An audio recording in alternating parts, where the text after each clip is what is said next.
ذوالقعدہ 1444 ہجری اپنے اس درس قرآن کا آغاز کر رہے ہیں۔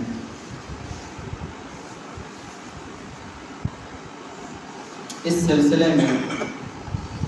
سب سے پہلے یہ ضروری ہے کہ قرآن کے تعارف پر،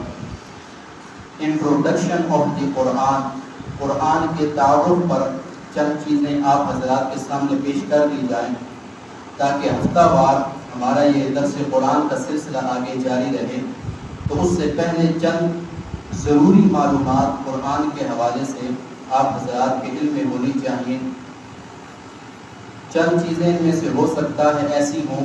جو آپ حضرات نے پہلے سے سن رکھی ہوں، تو ان چیزوں کی دوبارہ سے دہرائی ہو جائے گی، اور چند چیزیں ایسی بھی ہوں گی جو انشاءاللہ العزیز آپ کے علم میں پہلی بار آئیں گی۔ اللہ تعالیٰ سے دعا ہے کہ اللہ تعالیٰ ہم سب کو قرآن مجید فرقان حمید پر عمل کرنے کی توفیق عطا فرمائے۔ تو اس حوالے سے چند علمی نکات ہیں جو آپ حضرات کے گوش گزار کرنے ہیں۔ سب سے پہلا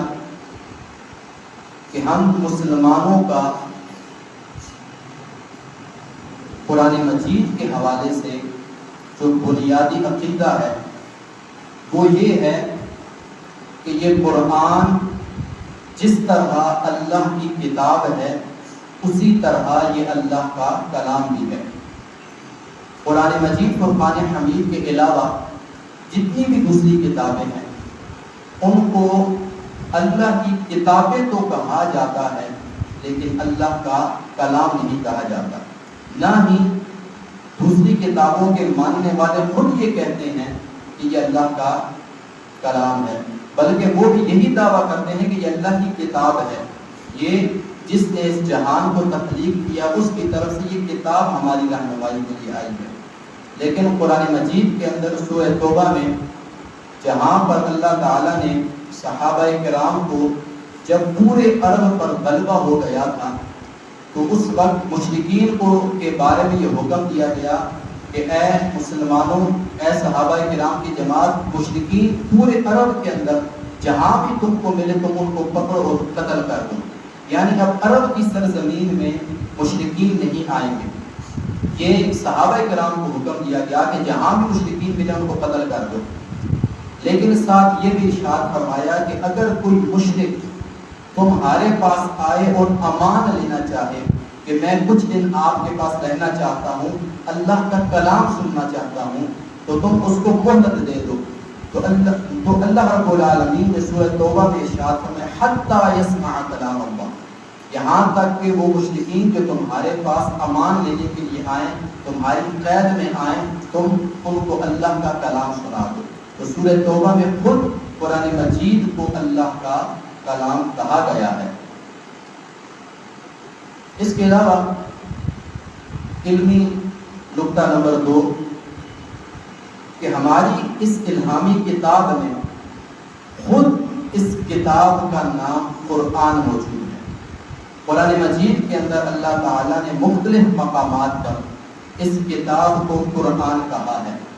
حالانکہ آپ جو دوسری الہامی کتابیں ہیں، تورات اٹھا لیں، انجیل اٹھا لیں، حضرت داؤد علیہ السلام کا جو صحیفہ ہے آپ اس کو لے لیں، زبور، وہ تمام کی تمام کتابیں آج بھی تحریف شدہ اپنی اصلی حالت میں نہیں ہیں، لیکن اس کے باوجود اس کتابوں کے اندر ابھی بھی کوئی ایسی بات نہیں ہے کہ اس کے اندر یہ لکھا ہو کہ یہ تورات ہے، یہ انجیل ہے، بلکہ قرآن کے اندر ان کتابوں کے نام آئے ہیں، یا وہ خود اپنی کتابوں کو تورات اور انجیل کہتے ہیں، لیکن ان کی کتابوں کے اندر ان کی کتابوں کے نام موجود نہیں ہیں۔ لیکن قرآن مجید اللہ کی وہ کتاب ہے کہ جس میں اس کتاب کا نام بھی موجود ہے۔ اللہ تعالیٰ نے سورۃ البقرہ میں ارشاد فرمایا شہر رمضان الذی انزل فیہ القرآن ھدی للناس وبینات من الھدی والفرقان۔ اس کے علاوہ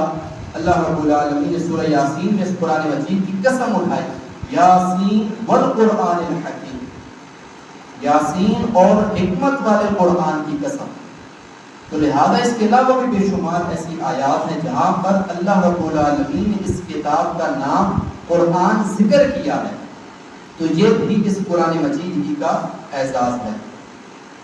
اس کے علاوہ قرآن مجید کے حوالے سے تمام مسلمانوں کا یہ اجماعی عقیدہ ہے کہ یہ کتاب امام الانبیاء محمد رسول اللہ صلی اللہ علیہ وسلم جو کہ آخری پیغمبر ہیں، ان پر اللہ کی طرف سے یہ آخری کتاب انسانوں کو دی گئی تاکہ وہ اس کتاب کے ذریعے سے ہدایت حاصل کرے، رہنمائی حاصل کرے، مسلمانوں کے درمیان کے مسلمانوں کی جماعتوں کے درمیان کسی طرح کا بھی کوئی اختلاف آ جائے تو اس قرآن مجید سے فیصلہ کریں، اس قرآن مجید ہی کی روشنی میں اپنے تمام عقائد و نظریات، اپنے تمام اعمال اس کے مطابق اور اس کی روشنی میں لے کر چلیں۔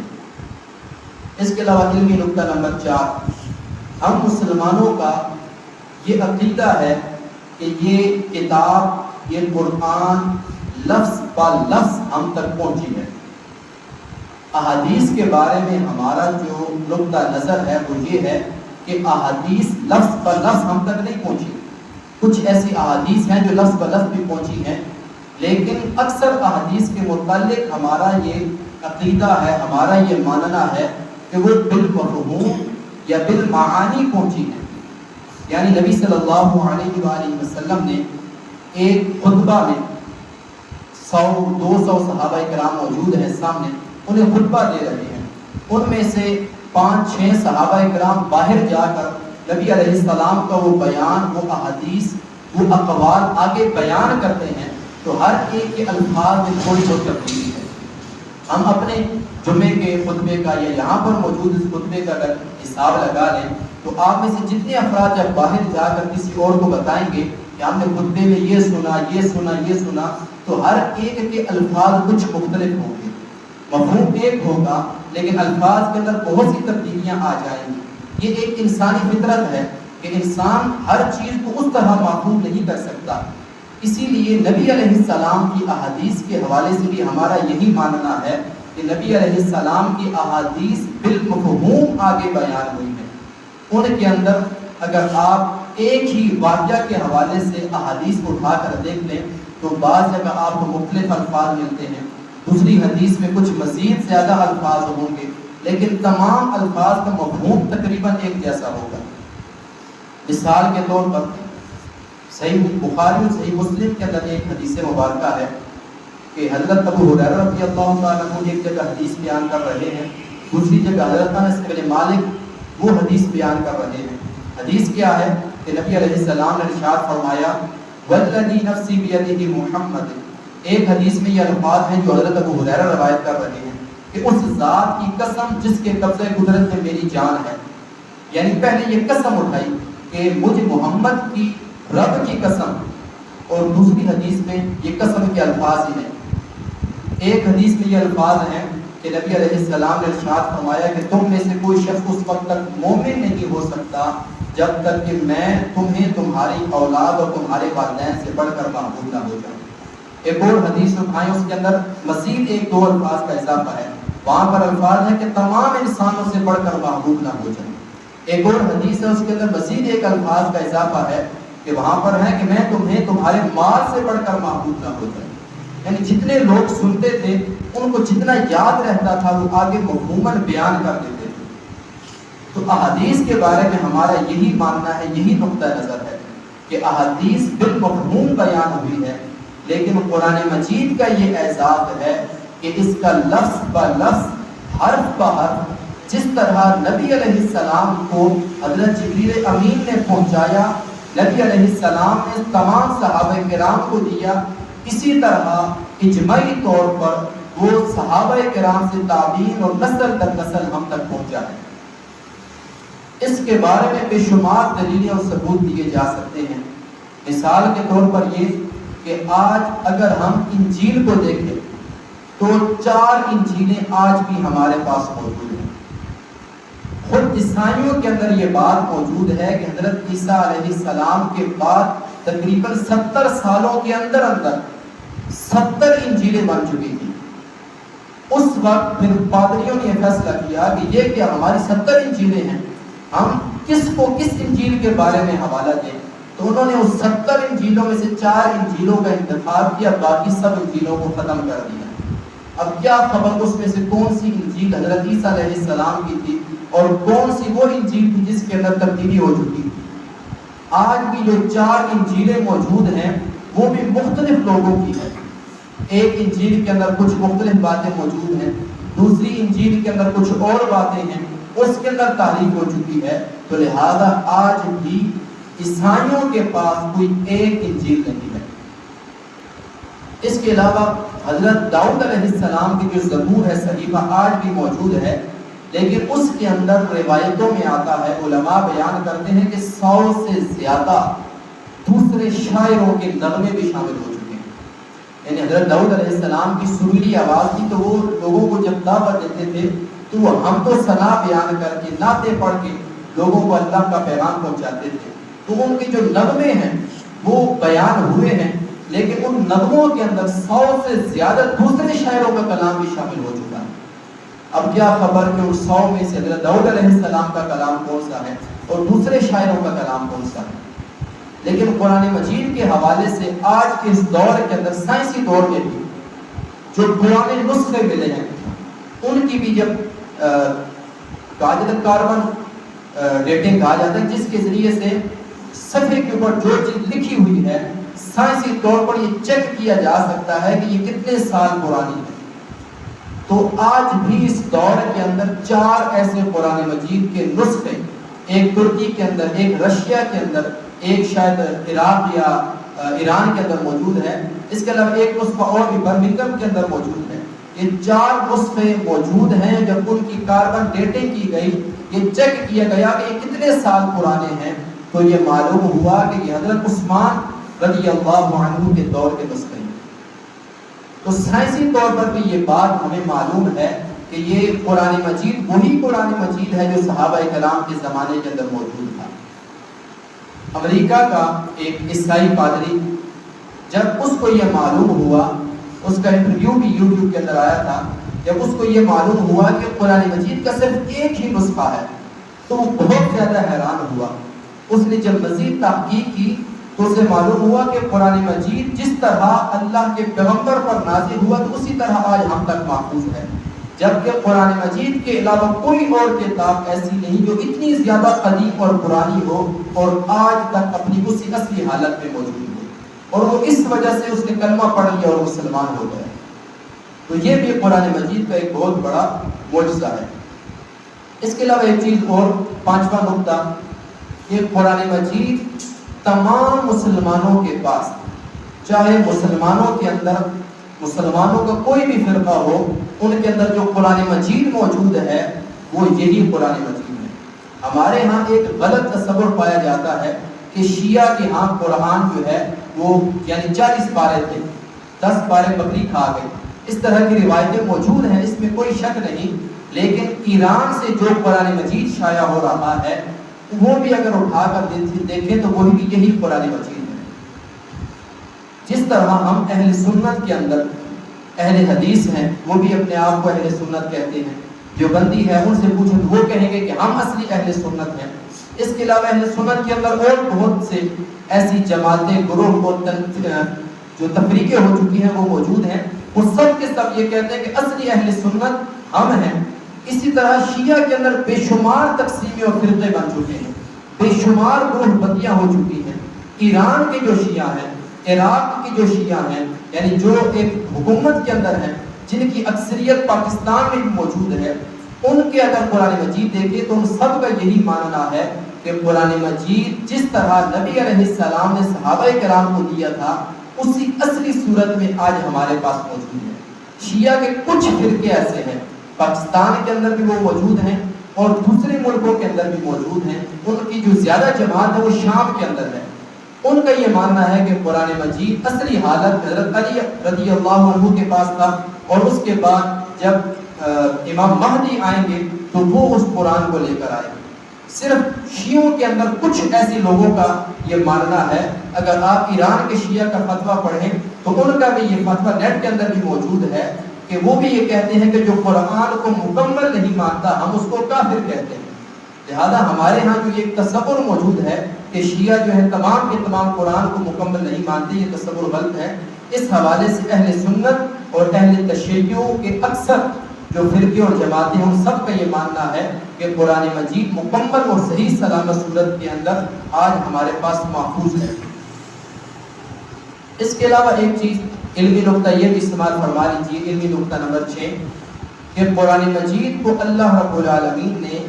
ایک بار سب سے پہلے لوح محفوظ میں نازل فرمایا۔ اللہ تعالیٰ نے سورۃ القدر کے اندر ارشاد فرمایا کہ انا انزلناہ فی لیلۃ القدر، کہ بے شک ہم نے اس قرآن کو لیلۃ القدر میں نازل فرمایا۔ یعنی پورے کا پورا قرآن اللہ رب العالمین نے ایک رات میں اپنے پاس لوح محفوظ میں جمع کیا، اور پھر لوح محفوظ سے آہستہ آہستہ تھوڑا تھوڑا جتنا ضرورت تھی حالات و واقعات کے حساب سے نبی علیہ السلام کے قلب اطہر پر نازل ہوتا رہا۔ اللہ رب العالمین نے اس حوالے سے قرآن مجید میں خود ارشاد فرمایا کہ بل ہوا قرآن مجید، بلکہ وہ جو اصل قرآن ہے فی لوح محفوظ، وہ لوح محفوظ میں موجود ہے۔ جو ہمارے پاس ہے یہ سمجھے کہ یہ اس کی اوریجنل کاپی ہے۔ اوریجنل جس طرح ہم کوئی چیز فوٹو اسٹیٹ سے آگے نکل کر کاپی بن جاتی ہے، اسی طرح لوح محفوظ میں جو قرآن تھا وہ ہمارے پاس موجود ہے۔ یہاں پر ایک چیز یہ بھی اچھی طرح سے یاد رکھیں کہ لوح محفوظ میں قرآن جس ترتیب کے ساتھ موجود تھا اسی ترتیب میں ہمارے پاس موجود ہے، حالانکہ نازل ہونے کی ترتیب اور ہے۔ نازل ہونے کی ترتیب نبی علیہ السلام پر سب سے پہلے سورہ علق کی 5 آیات نازل ہوئی، اور وہ 30ویں سپارے کے اندر موجود ہے۔ نبی علیہ السلام پر 2/3 قرآن، یعنی اگر قرآن مجید کے 3 حصے کیے جائیں تو 2 حصہ مکی صورتوں پر موجود ہے جو مکہ شریف میں نازل ہو چکا تھا، اور مدینہ شریف میں آ کر جو بقیہ ایک حصہ نازل ہوا، اگر اس ایک حصے کو دیکھا جائے تو اس میں سے بھی اکثر صورتیں قرآن مجید کے شروع کے اندر ہیں۔ سورۃ الفاتحہ تو مکہ میں نازل ہوئی، لیکن آگے سورۃ البقرہ دیکھ لیں، سورہ آل عمران دیکھ لیں، سورۃ النساء، سورۃ المائدہ، یہ تمام بڑی صورتیں جو 5-6 سپاروں پر مشتمل ہیں، یہ تمام کی تمام صورتیں پہلے ہیں، لیکن نبی علیہ السلام کی زندگی کے 13, 14, 15 سال کے بعد نازل ہوئی۔ تو قرآن مجید کا نازل ہونے کا جو ایک ترتیب ہے وہ اور ہے، لیکن جس صورت میں آج ہمارے پاس محفوظ ہے، قرآن مجید موجود ہے، نبی علیہ السلام نے صحابہ کو اسی ترتیب سے دکھایا، اور اسی ترتیب سے لوح محفوظ میں بھی قرآن مجید موجود ہے۔ قرآن مجید میں کسی حوالے سے بھی شیطان کو کوئی دخل نہیں۔ قرآن مجید کے بعض مقامات پر اور احادیث کے اندر بھی یہ بیان ہوا ہے کہ قرآن مجید کے نازل ہونے سے پہلے شیطان آسمانوں پر جایا کرتا تھا، اللہ رب العالمین پیغمبروں تک جو وحی پہنچاتا تھا اس کو سن لیتا تھا اور آگے اپنے لوگوں تک بات پہنچا دیتا تھا۔ اسی طرح تقدیر کی باتیں بھی شیطان فرشتوں سے لے لیتا تھا اور زمین میں اس کو پہنچا دیتا تھا، لیکن جب قرآن مجید نازل ہوا تو اللہ رب العالمین نے شیطان کا آسمان پر داخلہ بند کر دیا۔ تو اللہ رب العالمین نے قرآن مجید کی یہ حفاظت شیطان کے حوالے سے بھی فرمائی، اور قرآن مجید کے ارشاد فرمایا کہ لا یمسہ الا المطہرون، کہ جو لوح محفوظ ہے اللہ کے ہاں، وہ تختیاں مقدس تختیاں ہیں جس میں قرآن مجید لکھا ہوا ہے، اس کو صرف اور صرف مقدس فرشتے ہی چھوتے ہیں، اور وہاں سے وہی نبی علیہ السلام تک فرشتے لاتے ہیں۔ شیطان فرشتوں سے کوئی بات سن نہیں سکتے، نہ ہی فرشتوں کے ذہن میں کوئی غلط بات ڈال سکتے ہیں۔ تو اللہ رب العالمین نے شیطان کو اور جنات کی مکمل پابندی لگا دی کہ وہ آسمانوں میں جا کر لوح محفوظ کو دیکھ سکے یا اس کے اندر کوئی چھیڑ چھاڑ کر سکے۔ اس حوالے سے اس سے ملتا جلتا ایک واقعہ صحیح مسلم کے اندر موجود ہے کہ بعض مشرکین مکہ نبی علیہ السلام کے بارے میں یہ باتیں پھیلانے لگ گئے کہ نبی علیہ السلام کو نعوذ باللہ جنات کا سایہ ہو چکا ہے، کہ 40 سال کی عمر تک تجارت کرتے رہے، اچھے بھلے تھے، لوگ ان کو امین کہتے تھے، لوگ ان پر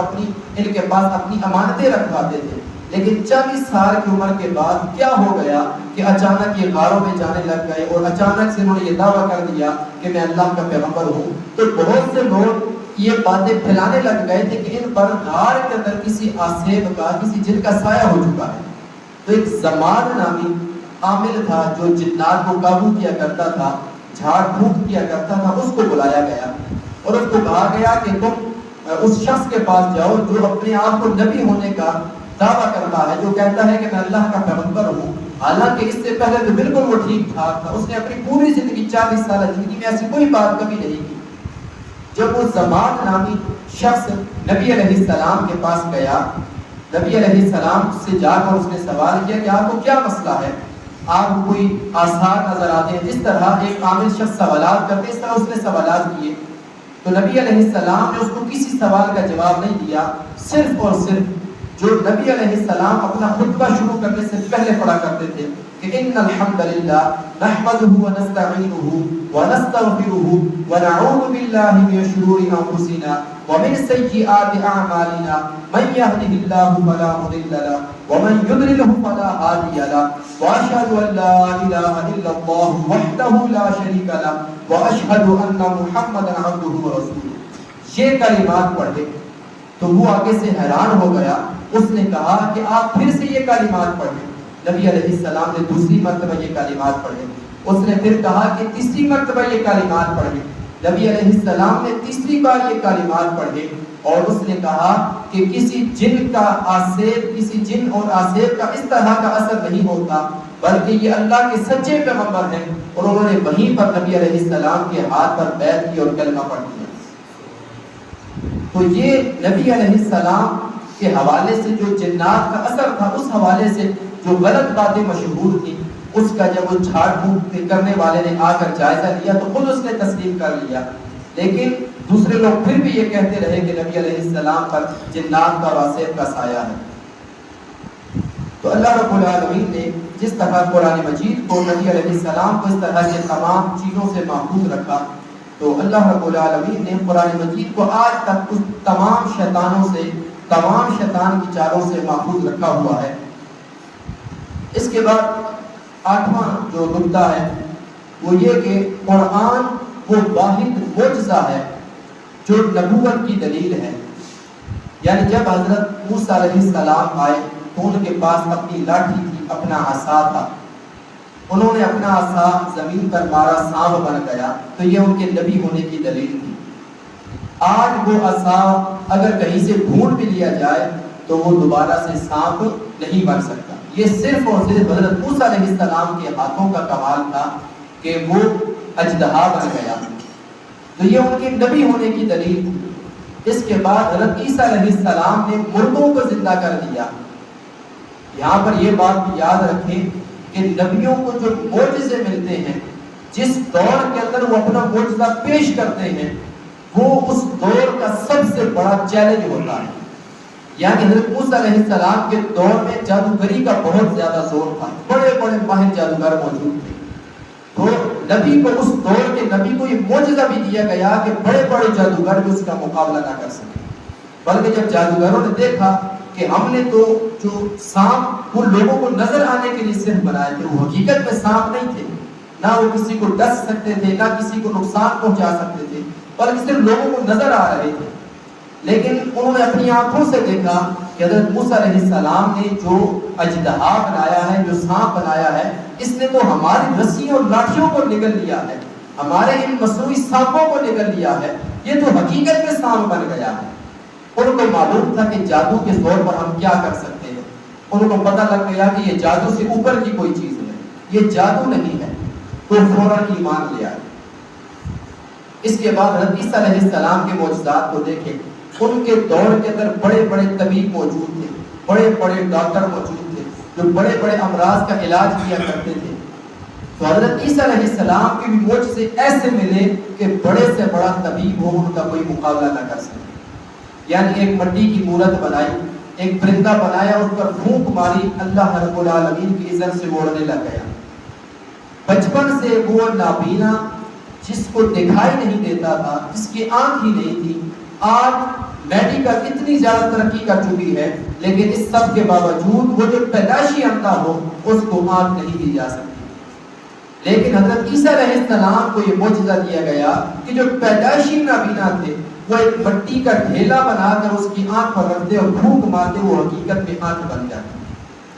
ایسے مرض کے بڑے بڑے طبیب ان کو لا علاج بتا چکے تھے، تو وہ ان پر اپنا دم کرتے اور اللہ کے اذن سے ان پر پھونک مارتے اور وہ دوبارہ سے چلنے پھرنے لگ جاتے،